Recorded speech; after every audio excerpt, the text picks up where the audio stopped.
What up, bitches? Welcome back to Law of Attraction Changed My Life. Today, I am your host, Francesca Oddie, who is very ill. Do I have COVID? Do I have the flu? We don't know. Will I live to see another day? We'll find out next week. Anyway, today we have a guest on who very randomly has the same name as me. And I'm going to tell you the story about how we have virtually met. But first of all, let me just tell you who she is. She is Astrology. She is Cardology. And when I wrote that down, my computer kept trying to change it to Cardiology, but do not contact her if you have any problems with your heart because she can't help you. Cardology. Get excited. It's Francesca Oddie. Welcome. Hi. Yeah, I know that cardiology thing is driving me mad. Every time. I was like, no, not cardiology. That ain't what she does. But I do relationship astrology, so there is a crossover, you know? It's a synchronicity. Oh, I like it. Yeah. Yes. You do help the heart, actually. Yes. I take that back. I take it all back. Right. Can I just tell them first the story of how we met? Because you may be thinking, why is she here? What are we going to talk about? Well, I'm about to tell you. So, last summer, I got gifted a holiday, a free cruise, can you believe it, through the podcast to go all around Europe. And it was a wild old time. And there was one particular night we got taken out in Ibiza and everything was gifted. Everything was free. And this magician came round to the dinner table and he did this card trick. And the card that I picked out was the Queen of Hearts. And I wrote my name on it. And then he did one of those tricks where like he basically finds it in an apple or whatever. And I kept that card forever because for me, that night was such a symbolic night of like I was on this free cruise. I was out in Ibiza for free. Like it was all because of this podcast. And I was like, wow, what a fucking time to be alive. And I kept that Queen of Hearts and I keep it up in my office on display with a lot of my other stuff that like makes me feel good about my life. And I kind of forgot about it because that was last year, right? I was moving on. And at the moment, I'm reading The Goddess Path by Kirsty Gallagher. Do you know her? I've met Fellow her. astrologer. Yeah. Love this book. And one of the things we had to do in this book was to create a goddess altar. So I create this goddess altar out of all this random shit I find it in my house because I'm really into not buying excessive stuff at the moment. So I got like an old Barbie in there. I've got a candle. I've just got all this random shit. And I decided to put that Queen of Hearts onto my goddess altar, and then we invoke the goddess and invite her into our lives and say, come on, fucking show up, bitch, like show me where you are. Now this was like on the Tuesday, right? 2 or 3 days later, I'm in London, also on my goddess path, taking myself out to lunch by myself, taking myself on a date, which is part of the book. And as I sit down, I have my food in this restaurant called Gilgamesh, love it. And I noticed that they've left this like black card on the table. And I thought, oh, it must be their business card. Like, you know, like some restaurants, do they put a business card on the table? I don't know. Is that a thing? I feel like they do. And I turned it over. It was not a business card, Francesca. What was it? It was the Queen of fucking Hearts. It was the Queen of Hearts. And I couldn't believe it because only 2 or 3 days before I'd made this goddess altar. I had prayed to Durga, or whatever her name is, I can't remember now, like show up in my life, show me where you are. And then I got this playing card. Why would they leave a playing card on my table? I don't know. Anyway, I shared this on my Instagram stories and one of my listeners said, oh, you need to follow Francesca Oddie. She's my other favourite Francesca and she talks all about this. And so here we are. We're up to present day. You get why we're all here. So you specialise in reading playing cards. Is this the thing? Boy, this is a new thing, and my story is as wild as yours. And also, because we were chatting a little bit in DMs, and then we were like, let's not bother, let's save it for the pod. So we really don't know where this is going. And I'm an astrologer. I've been an astrologer basically for 10 years, let's say. And I know this is weird because you're the Queen of Diamonds. I was out walking last March 2023, and I found a Queen of Diamonds on the floor. And I was like, I was with my mate called Francesca as well, who's also an astrologer. Yeah. Me and Checky were walking, and I was on speakerphone, actually. She's never met my mate, but the three of us were having a chat just because.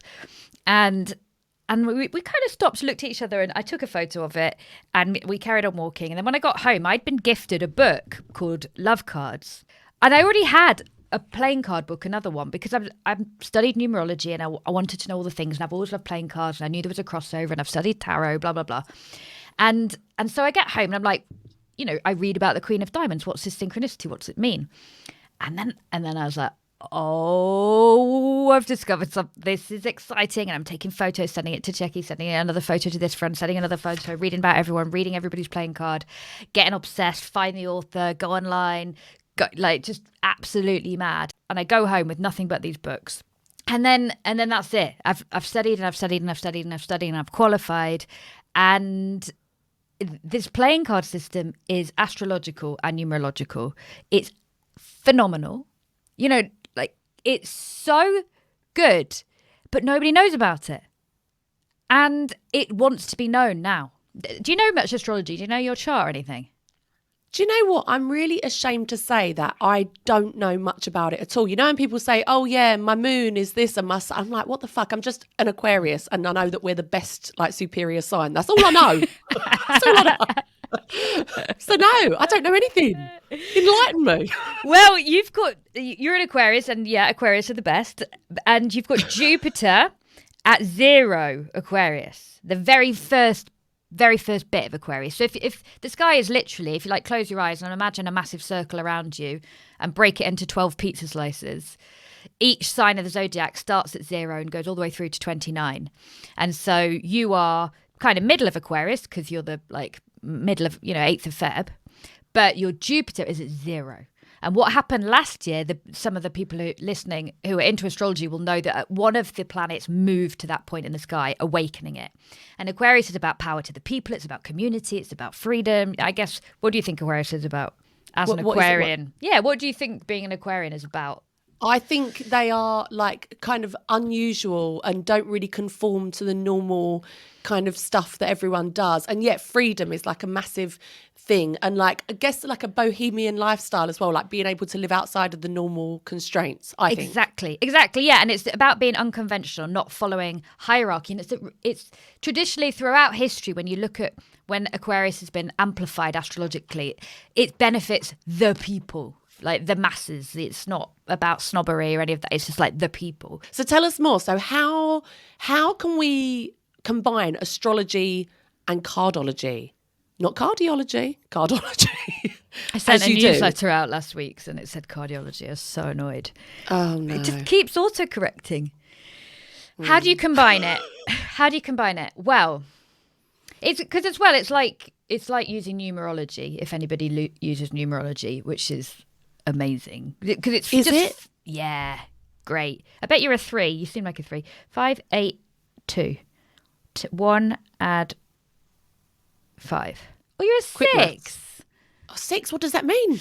Harmony, community, friendliness, bringing people together, being very. I'm just going to check my maths. 2 + 8 + 1985. Yeah. Yeah, your community, you're welcoming, you're warm, you're nice to people, you care about partnership. You might be a bit of a perfectionist. Okay, I'm down for this. See, this is what's very confusing to me. Numerology, cardology, astrology, cardiology. Cardiology. I ain't got time for that one. How can we use these in our lives to help us? How? Tell us. Knowing yourself, I think is it. Feeling validated in your weird interests, in your behaviours. If you are somebody who's not kind of scattered, doesn't want to settle down, or if you're super ambitious, or if you're insecure, or if you're secretly shy and nobody knows, whatever it is about you, whatever you're into, it's so validating for who you are, your gifts. Yeah, this is who you are. You're brilliant at this, but also you're a bit, you should watch out for that because this might not be that helpful for you, because you have a tendency, for instance, for mine, Queen of Clubs, the Queen of Clubs is a bit mean. She can have a very sharp tongue at times. And my parents have always said, sometimes you say things in a, you're not that, you can be very sharp sometimes. And I'm just like, oh, shut up, get with it. But once you read it and I'm like, okay, I accept that. And I already knew it about myself, but it's good to know it again, if that makes So sense. this is, because I looked it up online. Is this cartomancy? Well, Cartomancy. a bit. Cartomancy is a bit like using playing cards for tarot. Right. So we are talking about actual playing cards here that everyone knows, like the Queen of Hearts, the Queen of Diamonds, all that stuff. How do we find out what card we are? Is this right? So we get a card that we are, or like me, you have a card that's like following you, or just comes up for you. Great question. We all have a card. I've got a free ebook, so you can get it there, and it'll tell you all your cards. And if you've got a card stalking you, like for you, it's the Queen of Hearts. The Queen of Hearts is what you'd expect her to be. Like the Queen of, she's a mother card. She's mother to all. She's kind to people. She's pretty. She can be a bit lazy. She can be a bit of a lush. She can be, she's very strong. Like it's the card of being a lawyer. Like you don't mess with the Queen of Hearts because she is a mama bear. You know, she's got that strength and ferocity. And if you fuck with her, she's going to end you. So there's that. And maybe there's something about any of those themes that's coming up for you. So is that a little bit like, because my sister really got into tarot and I wasn't really down for it because I felt like, I say this, I wasn't down for it in the past because I felt like the cards are basically just an interpretation, however you interpret them. And I was like, what kind of bullshit's this? I want somebody outside of myself to tell me exactly what's wrong and what's going to happen in the future. And so I didn't like it. But as I've gone on my self-development journey, I think I've realised that all of the answers are within. They're all inside. So actually now I have like, for example, I can't show you because my microphone's resting on it, but I've got like a little deck of cards of like oracle cards. And sometimes before I start work, I do just like to take one out and go, oh, and then I just look at it and I'm like, yes, my body knows the answer straight away, or my mind knows the answer straight away. So is that kind of the same with playing cards where no? So Okay. I was quite like you. When I first became an astrologist, I thought that astrology was a science because I've kind of have that way of thinking about things, and I could spot things in people and be like, I know your birthday. I think you were born at 3 p.m. Go and check. You know, there's something very predictable and pattern orientated to astrology. And I was like, nah, not, you know, tarot's like in and out and up and down. And then I've been humbled that actually, yeah, you pull an oracle card and you do speak, you are inspired. You are sort of confronted with, oh yeah, today I am overworking, or, you know, I think maybe I need a rest, or whatever is coming up. There's love, there's danger, you're tempted, you're in addiction, whatever the tarot's telling you. And I think what I needed to learn that as an astrologer, we are taking something quite scientific and there is a layer of interpretation with it. So there is always a human, there's always spirit, there's always interplay. The playing card system is rooted in astrology and numerology, and it is fated, it is written. It is a done deal. If your birthday is the 13th of July, you are a 2 of diamonds, and the pattern of the 2 of diamonds and those behaviors will be inherent in you, in as much as if you are a sunflower seed, you're going to grow into a sunflower. But what kind of sunflower and how tall depends on the nutrients and the soil, and will you even manage to like live, or is a bird going to come and eat you? You know, there's nature and there's nurture, and our astrology and our cards are nature that we can nurture. This makes perfect sense. How you've just described that makes perfect. So it is essentially both. We are predisposed to certain characteristics and stuff because of when and where we're born or whatever, but then also there's things we can do to change it. I love that. So you were saying just then that it's really your date and your time of birth and stuff that will determine what playing card you ask. And so we'll put the link down below for your free ebook. People can find out what theirs are. But you said mine isn't a Queen of Hearts. Mine is actually a Queen of Diamonds. Yes. So what's that shit about? What's she saying? Well, that's your planetary ruler, which so the Queen of Diamonds is the boss. She is the queen of diamonds, of value, of worth. I love it. That for me. She's a business lady. You're very hardworking, and the Queen of Diamonds can be a little bit critical. She's a bit like me, a bit like the Queen of Clubs. You know, the queens are queens, and they know they're queens, and they want to be in charge. Nice. I mean, would you want to talk about you? I mean, I'm always up for talking about me. Like your relationships? Yeah. What's the deal? Well, do you know what? I actually worked it out with my friend the other day that I've actually been pretty much single and inactive in the man dating scene for half of my 30s, for nearly 5 years. I've got twins that are 3.5 years old. It took a year for them to grow. So actually 4.5 years, nearly 5 years, I have been completely just, I but don't you're want to say in mothering. survival mode, but You're mothering. You're the Queen of Hearts. I'm fucking mothering all day, every day. But I'm also a single parent. I'm a single income household. And I've had to, so in the pandemic, I lost my business. And that's why I started this podcast. So I've really had to build from the ground up. And that's been a terrifying experience. So I haven't had any capacity for love at all. And actually, that's what I was asking the goddess altar. So at the beginning of that book, we went through all the feminine archetypes, and there's like the mother, which I 100% am, the maiden, which I have moments of that when I'm child free. I go very, very like immature, and like I go out all night and lay in bed all day, love it. And there's lots of things that resonated with me, you know, the warrior fighting for my family and fighting for myself, the queen like building her empire. But the lover was the one that I was like, wow, that there's no part of that feminine archetype in me whatsoever. I don't embody that at all. And so when I put that Queen of Hearts onto that altar, I really was like, that's the part that I need to bring into my life, which is why it was so wild that I then found that Queen of Hearts. It's like it was reaffirming to me, like, yes, that's what you need. But I ain't that. I am the Queen of Diamonds. I'm the Queen of hustling, and I'm the Queen of, you know, running the show, which is, it couldn't be more true. Yeah, well, that's your where you it's the energy that you've got. You are a hustler who builds, and you could be quite indecisive in love. It's more about finding worth. The diamonds are about finding worth for themselves through what they do. But you are a life path 6, and the 6th card of the tarot is the Lovers. Oh.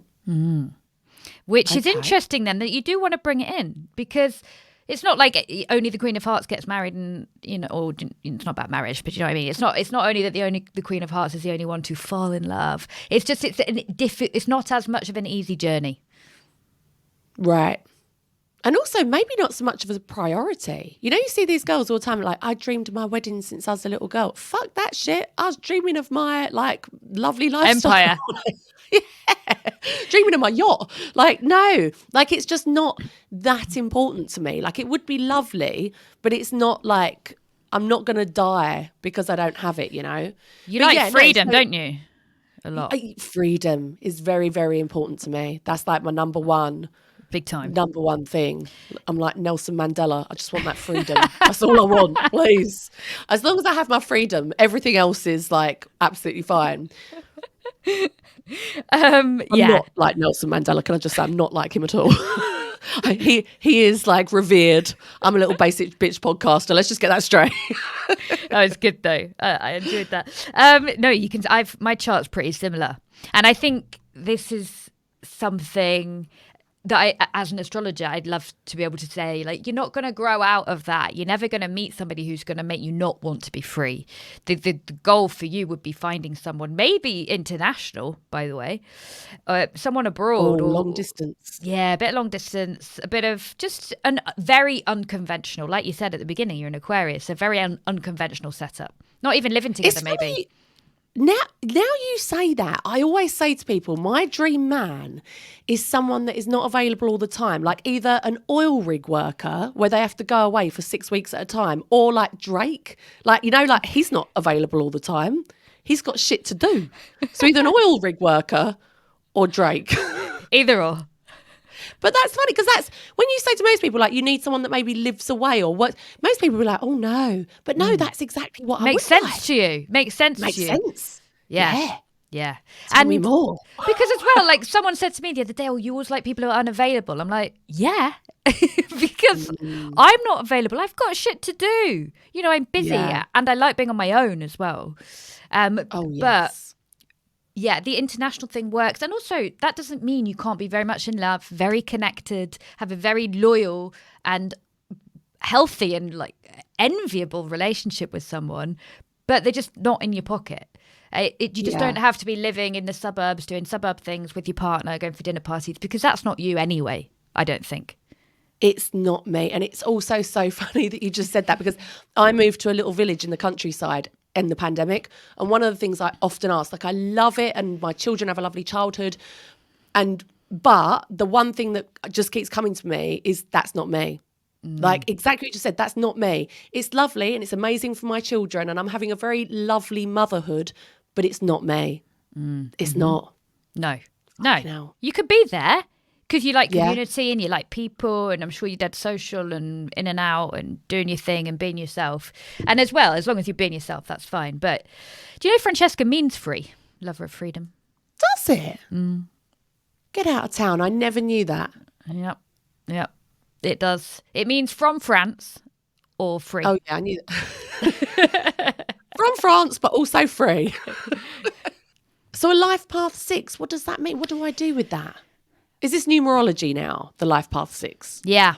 And the numbers correlate with the playing cards. So I studied all the things. After astrology, I was like, right, I'm going to learn tarot now. And then I was like, okay, this is quite a big topic. So I switched to do numerology. And, there's all the things. There's Reiki, there's angel healing, there's crystals. And I wanted to really be like, right, I know my stuff. But astrology and numerology have been my mainstay since 2018. And what's amazing with the playing cards is the playing cards work in an astrological way. So there's a spread. You lay all 52 cards and the Joker out, but the Joker's just on his own, kind of separate. There's big other conversation that we won't have, but he belongs there, and I don't want to ignore him because we do have leap years. And every card is we have Mercury, Venus, all the planets, and these cards fall into planetary rows and columns, which again I won't go into because it's too technical, but it is there. The astrology is there, and then when you look at your spreads and you look at what's coming up for you, it's all very rooted in astrology. And what I think I'm going to do with the card, I know I'm going to do with the cards, I'm already doing, is understanding more the nuance between your card and your astrology, because it's not like every single person born with your birthday is going to be straight up the same, obviously, because you've all got different birth charts, and the birth chart with like your Saturns and your Moons and your Venuses are different. Every single person is unique because we don't get any repetition in the sky, because it's just, the orchestration of it is so detailed and beautiful. So how is it in your spread, all the cards, because you have a sun card and you have a moon card and you have a Mercury card, how do they interplay? So that is why it's astrology and numerology. To understand your numerology, that's pretty easy one to work out and Google for anybody listening, is you literally just get the calculator in your phone. And so in Francesca's case, or Fran, what do you call yourself? Either's fine. Anyway, you do 8. Can I do yours? Yeah. Plus 2 Feb, 8th of Feb, 8 plus 2, plus 1985, like that, 1985, equals 1995. And then 1 plus 9 plus 9 plus 5 is 24, 2 plus 4 is 6. Okay. And that's how everybody else does it. And then the 1, if you're a 1, you are, what would you expect a 1 to be? They're like an ace. A leader. Exactly. I'm number 1. I'm an ace. I'm singular. I'm in charge. I'm a boss. I'm going to make decisions. I'm thinking about myself. I'm not thinking about anyone else. Not as a criticism, just as a fact. Like, motivated, singular, getting on with it. Can be negative, a bit selfish, a bit bossy, a bit of a dictator. Number 2, if you're a 2, is very much about what you'd expect. Like, oh, they're my number 2. They're the nice person in the background. They're the person doing all the work and the other person gets all the thank. They're the partner. They're nice to you. If you're having a bad day, they're going to listen to you. They're going to kind of be very responsive, very kind. They're kind of artistic. They're sensitive. Yeah? And bit so of that's a wallflower, like a bit, that kind of vibe. Yeah. They're number 2. They're happy to make harmony happen. They're not. It's not like they're not the one. And as well with numerology, what is the one? You look at that, and then you look at them and think, what's not that? And that's the 2. So there's a juxtaposition. 3. What would you guess the 3 is? I don't know, but I can't wait to hear what it is because you thought I was one. So if you're now like, they're a fucking bitch. No, three's a magic number. Oh. 3 from the 2. So what's not? If you look at a 2, the 2's like da da da, very nice. The 3 is I'm here, I'm here, and we're going out, and what's going on, and let's crack some jokes, and let's make it happen. It's the entertainer, the teacher, the podcaster. It's the communicator. 3 is the number of communication. Gemini is the 3rd sign of the zodiac, so it's got that kind of Gemini chatty vibe. Can be a little bit overthinking, neurotic, and can also be bitingly sarcastic. You know, the 3, if they've had enough of you, they can put you down. They're funny. So that's the 3. 4, we've only got 9 numbers, by the way, so I won't be here all year. Yeah. But it's a bit much. Is it a bit like a 2? Is it 4? Everything, look at your screen right now. It's like everything is 4. 4, 4, 4, 4. 4 sides to this box, 4 sides to the computer, 4 sides to the door, 4 walls in a room, in a house. Interesting. Well, structure, order, organization. Oh. But it can be a bit like boxed, closed-minded. Won't change their mind. You know, this is you're doing it my way or the highway. Oh, but I'm late. Sorry. All right. You know, I've been in an accident. Will you be able to reserve a space for me? No. You know, it can be a bit like that. 5 goes in any direction. Here, there, everywhere. Loves a bit of change. Loves a bit of movement. Doesn't tessellate. Doesn't fit in. Long commute. Just a bit weird, rebel, exciting, good at sales, interesting people, can be a little bit late, can be a little bit chaotic. Did you add a long commute in there? Yeah. What the fuck's a long commute got to do? A really long one, like a nuts one. You know, people who live in Scotland and then come to London twice a week. Do you know what I mean? I'd be so interested to know what my ex-husband is because he does insane trips, and what you're saying there is him. I need to find out what he is after. I bet after you learn this, you're like, what was Adolf Hitler? What is Boris Johnson? What are they all? You just want to know, don't you? Boris? I think Boris is a 3. I think Boris is a classic 3. He's definitely he's the 19th of June, 67. 1 plus... How do you know Boris Johnson's date of birth? Off the top of your head? Oh, I'm really good at remembering things. Yeah, he's a 3. Wow. No. Yeah. He's such a 3. He gives it all that. And he's such a Gemini. Gives it all the chat, but then it's just like, I make people laugh, on I go. And then off you go. And a number 5, so here, there, everywhere. I think it's my ex-husband, a long commute. What's the number 6? 6 is the beehive. 6 is everything that the 5 isn't, yeah? So the 5's off, here, there, everywhere. The 6 is like, come home. Hang on, I'm a 6. Yeah, mother hen. I'm a beehive. Okay. Mother hen, looking after people, community, dead nice, pillar of the community, warm, friendly. Also, F is a 6, by the way. Right. So that's 6 extra. letter in the alphabet. Yeah, first letter of your name as well, you can also look at. So again, just reduce it down. If it's an S, S is 19. So that's 1 plus 9 is 10, which is 1. Just reduce down. Anyway, 6 is, it's nice. It can be a little bit controlling. It can be, that it's like know when to let go, know when to let other people be, because we will have a tendency to just want to protect people and love people, but no, it's like know when to back off. But it tends to be, 6s are always going to be nice to you. Again, the even numbers are sort of like that.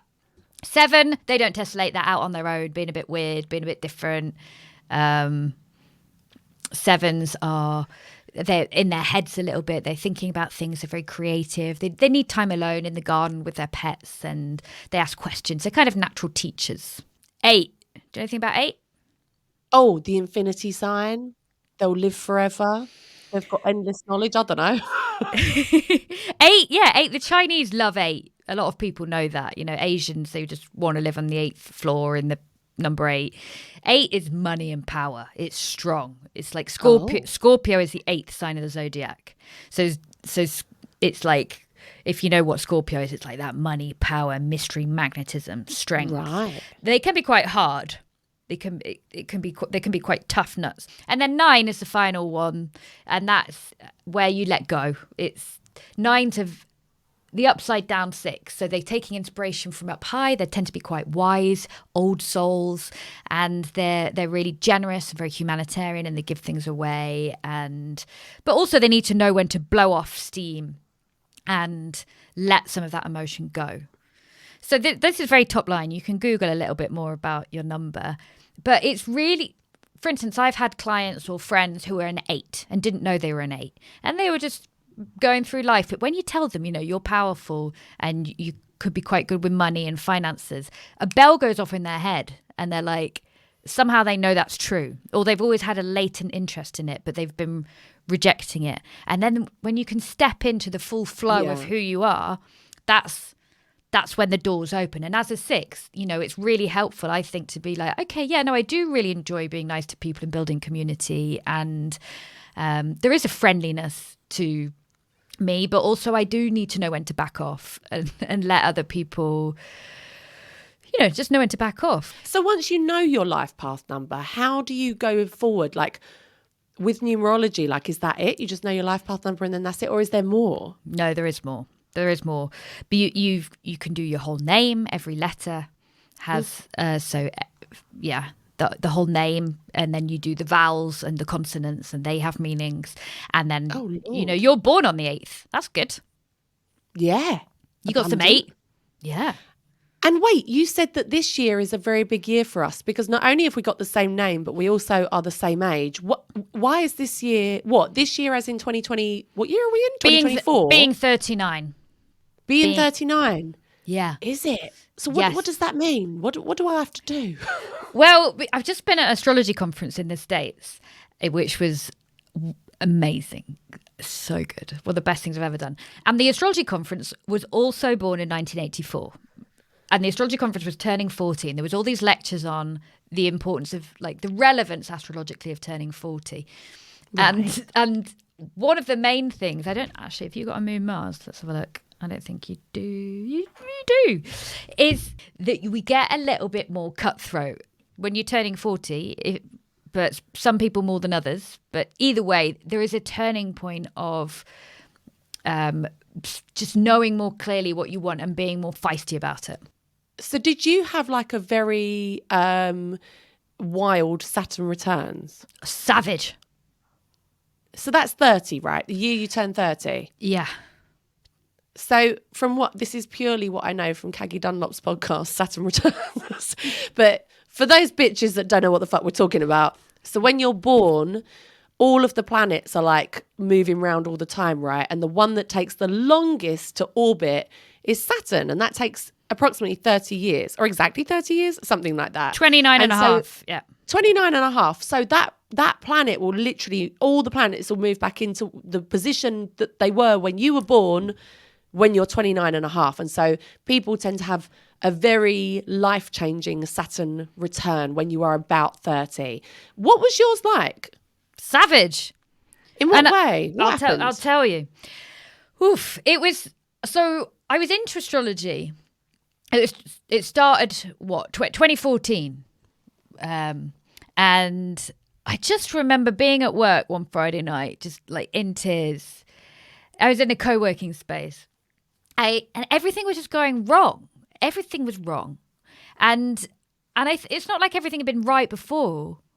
It just you feel worse as well, because Saturn is heaviness, and Saturn tends to come along and go, is this right for you? Great, have a promotion, get more responsibility, buy a house, have a kid. Or this is wrong. I'm going to make you depressed and I'm going to make you think about this. So I was living in the wrong place. My boyfriend was a dick and I knew he was a dick, but I wasn't doing anything about it. And these were all small things. Generally, not everything was small. One of our friends died, which was also really sad. I don't know if you have much. You and I have Saturn in Scorpio, and Scorpio is sex, death, and other people's money. And it's quite common for people with Saturn in Scorpio to experience deaths and not all of them will be of people, you know, it could be your pets, but also just phases of life. Like, it's such a huge transformation.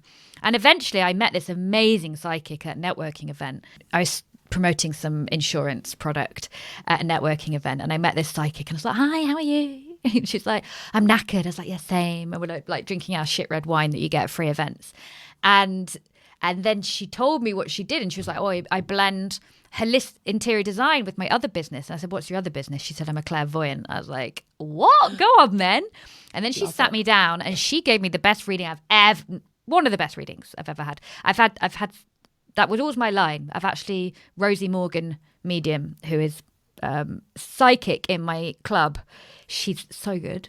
But also I'm writing it down. She's so, Rosie's so fucking good. She's so good. But Sunit as well. So Sunit is the shamanic herbalist on Instagram. Sunit is absolutely exceptional as well. They're both really, really amazing. And Sunit just told me all this stuff. She's like, who's Nick? Who's this? Who's that? Who's like names? She just knew what was going on. She could see things. And I'm just sitting there bawling my eyes out, being like, what are you doing? How are you doing this? And she said, I'm speaking to your spirit guides. I'm like, what? Who? And she's like, yeah, you've got a woman, it's on your left, and I think it's from your grandmother's side, it may be your grandmother, and she's wagging her finger, and she's saying you should have split up with him months ago, and you know, she's really mad with you, and she's telling you you've got to do it. And I'm like, what? And I was like, I didn't sleep for 3 nights, had the lights on, I couldn't even go close the door in the bathroom because I was just terrified. And then when we went to collect our coats, me and this psychic, she told me her birthday, and I said, oh, were you born at 8 p.m? Because I'd always done shit like that, and that was completely normal for me to just know what time someone was born. And the psychic's like, how do you know what time I was born? I was like, oh, I've just got this pattern in my life, you know, Taurus rising Scorpio, they're my people.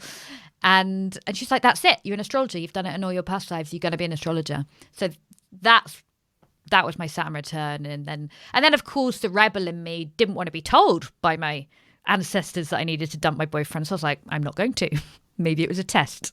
But I did find my astrology school, and I did enroll. And then actually, because Saturn planets go forwards and backwards, you know, their orbits, that my final hit of my Saturn return, I was in New York, and then I started my astrology course, and that was actually very, very, very nice.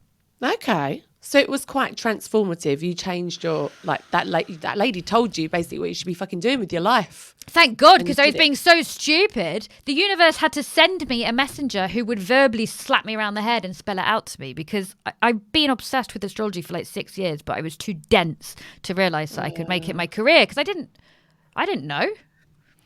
No. Well, we don't. I think you have such limiting beliefs, don't you, around like, I mean, when I first started learning to podcast, I remember when I like did all the classes, one of the first things they said, like I did like these online videos, it was like, if you want to make any money from podcasting, like if you're doing this to make a living, stop now, because the vast majority of people do not make any money from it. So I think we just have such limiting beliefs around what we're able to do for a living and for our lives. And my Saturn return was fucking horrendous as well. And I didn't know at 39 anything about 30. I didn't know anything about this. I didn't know, but I was with somebody. I don't know, was I married by then? Yes, I was.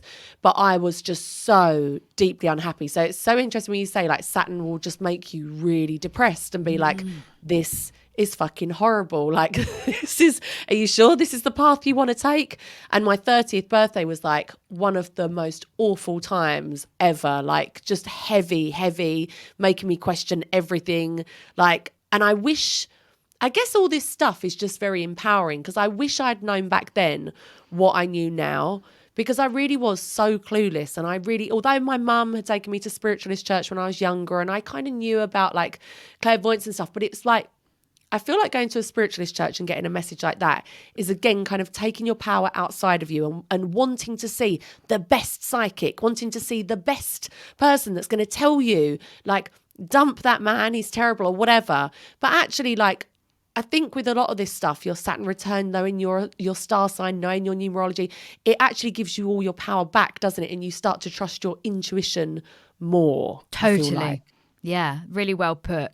But also, you know, before our Saturn return, the Saturn return is a real maturation. It's a real adulthood. You know, our 20s we're still growing. Society tells us we should be like grown up at 21, and we can be in lots of ways, but things change at the Saturn return, knowing that you're having your Saturn return, because I didn't know I was having my Saturn return. No, I didn't know.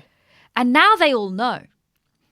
And I think, and a few years when I first started out, people would come to me and I'd say, oh, right, yeah. Because, of course, all astrologers get clients at their Saturn return because everyone's having a nervous breakdown and you're freaking out and you try therapy and you try yoga and you stop drinking and eventually you find yourself an astrologer. Like, that's most clients come in at their Saturn return, or that's how it used to be, because you're just so desperate for answers. You're so freaked.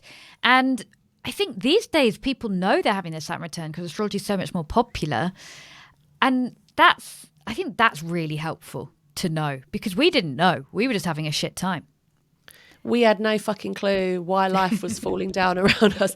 But I also kind of feel the same about, I only learned about cyclical living and the fact that time is a fucking circle, and that as women, we live month by month, like 28 days. You can have 4 personalities in a goddamn month, and here's how you work with it. Genuinely 18 months ago, and I'm nearly 40. Yeah. I'm probably almost perimenopausal, and I've only just begun to master how to work with my cycle and be a person with periods. Yeah. And it's taken me all this time. And I feel so angry about it. I feel so mad that at school we learned how to put a condom onto a banana and we found out what a tampon was. But no one actually said, this is how periods work and this is how it'll affect you on a mental level. Because just like that Saturn return, you can be like, oh, okay, at 29 and a half, 30, I'm going to start feeling like I'm having a mental breakdown. Genuinely, every single month, and I know so many women feel the same. You're like, I hate my fucking life. I hate everybody in it. I'm having a mental breakdown. I hate my job. I hate my friends. I hate everyone. And I'm nearly 40, and every month it takes me by surprise. And it takes me going onto my phone, looking at my Stardust app and being like, oh no, it's just my luteal phase. Like, I'll be fine next week. And I'm going through that right now. I've just had a couple of different friends come to stay with me. I had a friend come at the weekend and a couple of friends come like literally today. And it's stuff that we've had booked in the diary for ages. And I was really looking forward to it. I have not really had a great time all week, massively. Like, I've been really low and really like just low energy, low vibes. And it's because I'm in my luteal phase. And it's like, I think women get such a short end of the stick because all of this stuff does affect us so much, and it's just so empowering just to know it, just to fucking know it. But also, what do you think about the number 13? How do you feel about that? I love the number 13. Today's the 13th. Is it? Yeah. Oh my God, more synchronicities. Stop it. Yeah, you said, do you want to do Tuesday or Thursday? And I said, Thursday, baby. And I didn't say because I love long answer. But so many people are scared of it because we've been taught patriarchy. It's an unlucky, the fucking patriarchy, those fuckers. So this book that we're reading at the moment in the book club has changed my fucking life. And she has a whole bit about Friday the 13th, why we are taught to fear it. Because I guess if you had this period of time, this particular date that was auspicious for women, particularly, or all people, I don't know. The feminine, right? So how do you control that? You tell them it's unlucky. Oh, don't do anything on that day because it's bad luck. Actually, it's the best fucking day to do anything. And the more I'm digging into it, the more I just feel like becoming a all women commune lesbian clan. I don't really know, but the patriarchy is real. And Friday the 13th is actually a lucky day, and I'm so here for it. Men suffer under the patriarchy, you know. And what you were just saying about periods, yeah. How? Tell me how. Some men do, particularly the feminine man who's not gay. Okay. It still doesn't have a place, and there's the sensitivity they have doesn't have a place still in the patriarchy, right? And I just think they do. I mean, even if they're in control and destroying everything with money and greed, they're not happy. It's not fruitful. It's not successful. It's not harmonious for anyone involved. And so, yeah, I think.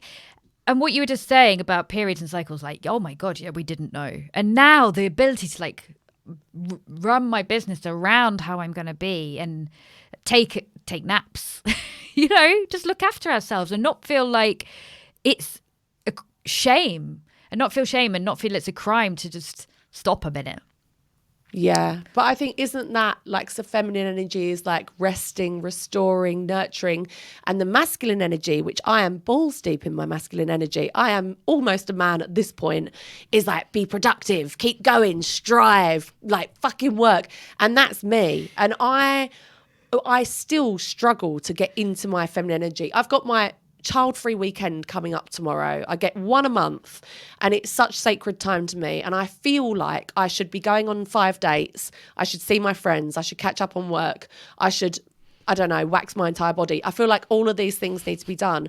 And I'm still having to teach myself to say, actually, Fran, you've been ill all week.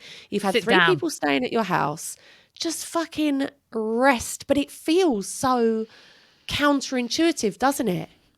It feels so nuts. But you are quite masculine. If I'm looking down, by the way, if I'm not looking at you, it's because I'm looking at your chart. Oh, okay. And does it say I'm a man? You got Mars and Venus in Aries. You're pretty productive. What does that mean? You're very productive. Aries is... I am productive. Aries is Aries, you know. It's fire sign. It's the first sign of the zodiac. It's got that one energy. It's like, come on. Oh, my business closed. I'll start a fucking other one. And they told me they're not going to make my, podcasts aren't profitable. I'll show them. I'm going to get some holidays. You know, that you're very fire, ambitious, Queen of Diamonds. You're on it. You're going to make things happen. Bang, bang, bang, bang, bang. So, yeah, you need to rest and look after yourself. But only as much as you need. Because there is the flip side to that. It's like, you need to rest. You need to, we're all women and we need to rest. It's like, calm down. You need to rest. I just need an hour's nap and then I'm good to go.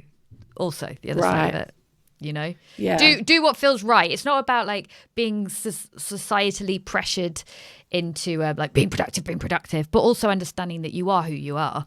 And if you were an animal, you would need a lot of walks if you're a dog. Yeah. In different You're not locations. A lap dog. Yeah. Get me in the car, take me to the beach, then take me to the city another day. I need to see variation. Yeah, no, you're so right. I think, again, it's just coming back to that intuition, which I feel like, I don't know why, but I feel like with all the card stuff and the numerology and everything, I feel like it is getting us all back in touch with our intuition. Am I wrong with that? But I feel like you hear something and it's like, it's telling you what you kind of already know inside. Exactly. And you're just like almost allowing yourself to think it now or confirm it because someone outside of you has told you and you're like, aha, now I'm allowed to because, yeah. That's the perfect way of putting it. And I don't know if you're indecisive, but I was. Fucking hell, it's awful. Yeah. Awful. So when I was younger and it's like, right, you can do all these things and Mum would always be like, you've got too many choices. That's your problem. And I didn't know. And it's like, okay, well, I'm kind of good at, I could do that or that or that. And like, where am I going to go? What am I going to do? And you see it with people, with clients as well, just driving themselves mad because you don't know what to do. But then deep in your heart, you do know. And when an astrologer or somebody tells you like, oh, you actually like, you're really entrepreneurial or you're a good writer. And someone will be like, oh, well, I did do journalism, but then after uni, I got a job somewhere else and I just abandoned it. It's like, but you're a really good writer. And people often say as well, but everybody wants to do that. Everybody's into that. I'm like, no, not everybody, maybe a lot of people. No. But we kind of gaslight ourselves. We talk about ourselves out of our desires because we think it's too hard or we think everybody wants it. And that's the other thing. It's like, no, that is you. It's not going to be handed to you on a plate, but that is you. And if you really are aligned with that, go for it. I feel like you're right. Deep down, if we're really honest with ourselves, we all actually know exactly what to do, what we should be doing, who we should be with, where we should be going. But it's just being honest with yourself. I did a podcast episode with Paul Brunson, the love guru, and he said so many women doubt themselves when they've had failed relationships because they're like, well, I didn't fucking see that coming in the past. Like, I didn't know he was a dick. I didn't know that he was going to be a cheater. I didn't know he was going to be whatever. And he said, if you're really honest with yourself, you knew way before you ever broke up with them. Like, if you're really honest with yourself, you knew, didn't you? Like, you knew on date 3, you knew on month 2, like, you knew. And I was like, God damn it. you're so right. If we just learn to trust ourselves, we do know. We know the answers, and we look to all of these things, and actually we fucking know. Like, we are the oracle. We know, but we just need something else to tell us, and we'll use numerology, cards, and astrology. I feel like I need to know because we are almost coming up to an hour, and I know this is a public podcast, but I also really want to know my personal, like, what is my moon and sun rising? What does that matter? So we all know our star sign, right? What is the moon, and what does that other shit, like, what are those other important things that we need to know? Astro.com. There's lots for people to find out their stuff, go online and do birth chart calculator. But a lot of people these days have apps like CoStar or The Pattern. But you can go online to get yours. Then, so your sun is your star. Your sun sign is your star sign. And that's the sun. It's like solar. It's bright. It's your ego. It's your identity. How do you express yourself? What do you want to be? What's your vocation? Who are you? So for you, your sun in Aquarius, and you're like, I'm Aquarius.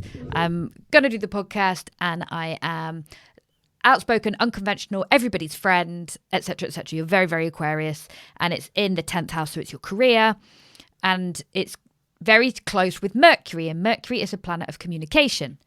So it makes sense that you do communication for a living, and that you're speaking and you're sharing, and having Mercury in Aquarius is really good, because Mercury likes to be in Aquarius, because Aquarius is such a communicating sign anyway. So it gives you extra skills, and you can broadcast and get things out there. So that's important to know. Your moon sign is your feminine, like we've already discussed today. It's your cyclical, it's your emotional. Women tend to be more in their moon, often, not always. Women historically were always read as their moon. It's like, who are you deep down? What is home to you? What feels like love to you? What is your love language? How do you really connect with the people who know you most in the world? Who are you deep down emotionally? And for you, you've got moon in Virgo, and that makes you're very organized. Is it organisation? Is it OCD? We don't know. She's undiagnosed. But I do have to have like things otherwise I can't cope with it. Yeah. Okay. And so what were those places you mentioned that people can just put in their birth chart and find all this out, what they've got for themselves? Astro.com is the easiest one to remember. Or write that down. And Cafe Astrology is a good one, because it gives you a nice write-up about each of the things. And but you will need the correct time of birth, and the correct time of birth needs to be to the minute. So if you put the time of birth in and it's totally like that doesn't resonate, and you've approximated it, it's just good to know that. Okay. And did you mention the pattern as well? Yeah, it's an app that people tend to have that tells them these things, I think. Fucking hell. That has unlocked a repressed memory. So I used to have the app, the pattern, and it was so scarily accurate. It was insane. And I don't know why I ever stopped using it. Probably because it was too accurate. Oh, it was scary. But I would highly recommend the pattern to anyone if you want to see what shit's going down in your life. It's great. And tell us, where can people find you? Where can we find all your stuff about the free ebook for everything? Just everything. Tell us. Everything is my website, francescaoddie.com. And then it basically. Yeah, it's a wonder then, is it? I was thinking about how when you said Francesca Amber earlier, I was like, God, that sounds similar to Francesca Oddie. And I was like, isn't that funny? Anyway, so yeah, Francesca Oddie, Astrology is my Instagram with the astrology on. There is Francesca Oddie, but they won't let me switch it just yet, so that's annoying. Bastards. But yeah, that's it. And I've got my free ebook is at the top of the bar on my website, and it's on my Instagram. I'm heavily promoting it. It's everywhere because I'm absolutely obsessed with this. Everyone can go and find out their own card, what it means. Go on astro.com, download the pattern, install it on your phone, and live your best life. Thank you so much for coming on the podcast today. It's been a true joy. I found out I'm the Queen of Diamonds. I'm going to go forward and figure out how that's going to help me in my goddamn life. And I hope everyone else does too. And I will see you bitches next week. The law of attraction has changed my life. It's going to change yours too. Bye.